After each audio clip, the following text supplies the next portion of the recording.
A man sits in seat 14A. Outside the window, clouds drift beneath the wing. He has never flown an airplane, never studied aviation, never touched a cockpit control.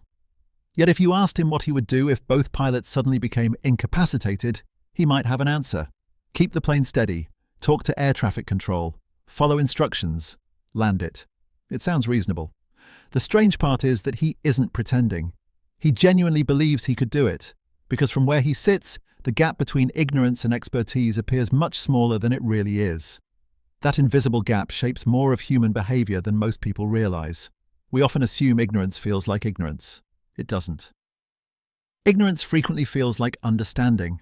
Sometimes the people least qualified to judge a situation are the most confident they understand it, not because they are dishonest, but because they cannot see what they are missing.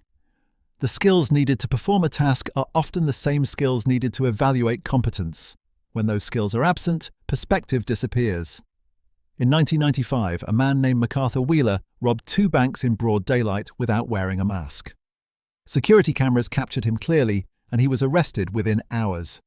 When police showed him the footage, he was stunned. "But I wore the juice." Wheeler believed rubbing lemon juice on his face would make him invisible to cameras. The idea sounds absurd, yet he genuinely believed it would work. Most people laugh at the story. Psychologists David Dunning and Justin Kruger heard something else. A question: how can someone be so wrong and so confident at the same time? Their research revealed a fascinating pattern. People who performed poorly on tests of logic, reasoning, and grammar consistently overestimated their abilities. The weakest performers often believed they were above average. The explanation was surprisingly simple. The knowledge required to perform well is often the same knowledge required to judge performance accurately. Without that knowledge, people don't just make mistakes, they lose the ability to recognize those mistakes. Confidence survives because the map needed to locate the problem is missing. Most people think confidence comes from expertise. Sometimes it does. But confidence can also come from simplicity. A mountain looks small from a distance.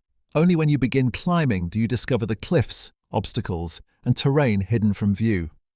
Knowledge works the same way. The beginner sees the surface. The expert sees the depth.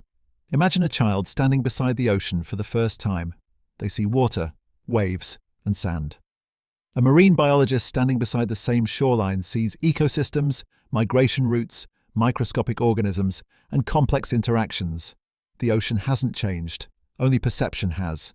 This is the paradox of learning. The more you know, the more aware you become of what you do not know. In the beginning, ignorance feels complete because there is no awareness of missing information. But as knowledge grows, certainty often shrinks. Questions multiply. Complexities emerge. What once seemed obvious becomes layered and difficult. This is why experts often sound different from amateurs. Amateurs speak in certainties. Experts speak in probabilities. The amateur says, "This is the answer." The expert says, "It depends." That is not weakness.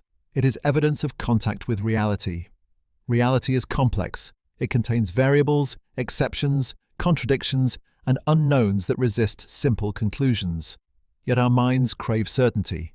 When information is missing, the brain often fills the gap, not with knowledge but with confidence. That is what makes the Dunning-Kruger effect so powerful.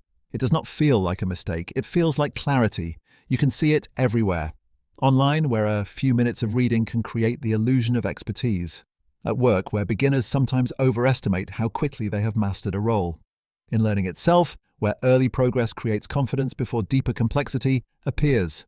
Researchers often describe this journey as a peak followed by a valley. At first, confidence is high because knowledge is limited. Then, learning reveals complexity. Complexity reveals ignorance. Confidence falls. Many call this stage the Valley of Despair. It feels uncomfortable, but it is actually progress. For the first time, perception begins to align with reality. The learner is no longer blind to their limitations. They can see them, and seeing them creates the possibility of overcoming them. This is where genuine competence begins. Not at certainty, at awareness. The best surgeons understand how much can go wrong.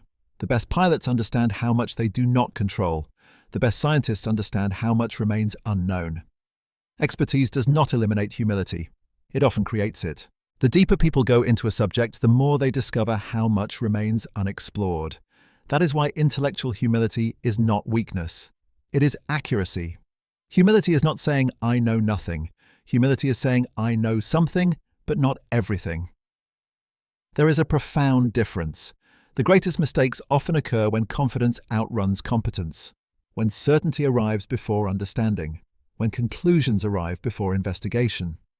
Think again about the passenger in seat 14A. Nothing about his confidence changes the physics of flight.